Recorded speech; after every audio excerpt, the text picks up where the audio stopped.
দুবার মারাত্মক হার্ট অ্যাটাকের শিকার হয়ে প্রায় মৃত্যুর দুয়ার থেকে ফেরা তামিম ইকবাল হাসপাতাল থেকে ছাড়া পেয়ে এখন বাসায় ফিরেছেন।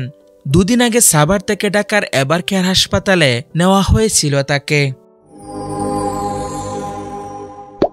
এভার কেয়ার থেকে ছাড়া পাওয়া তামিমের অবস্থা এখন আগের চেয়ে অনেকটাই ভালো। ঈদ করতে পারবেন পরিবারের সঙ্গে।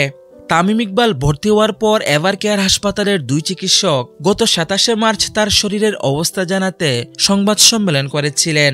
সেই সংবাদ সম্মেলনে তারা বলে বসেন, তামিম এই অবস্থার মধ্যেও ধূমপান করতে চাইছেন। এই মন্তব্য নিয়ে সামাজিক যোগাযোগ মাধ্যমে দিনভর কঠোর আলোচনা সমালোচনা হয়েছে। তামিমের ধূমপানের প্রসঙ্গ জনসম্মুখে বলে কঠোর সমালোচনার পর 28শে মার্চ সেই চিকিৎসকরা ক্ষমা প্রার্থনা করেছেন।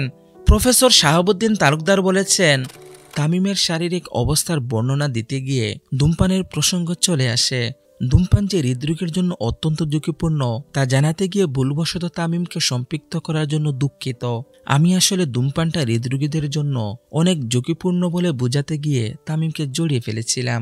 এদিকে ever care medical director Arif Rahman বলেন, ধূমপানের বিষয়টি সামনে এনে আমরা বুঝতে পেরেছি দেশবরেণ্য ক্রিকেট ব্যক্তিত্ব তামিম ইকবাল ভাইয়ের ব্যক্তিজীবন, পারিবারিক, সামাজিক জীবন ও গোটা ক্যারিয়ারের জন্য একটা নেতিবাচক বার্তা দিয়েছে, বিরূপ প্রতিক্রিয়া ফেলেছে। আমি ও শাহাবুদ্দিন তালুকদার স্যার আন্তরিকভাবে দুঃখিত।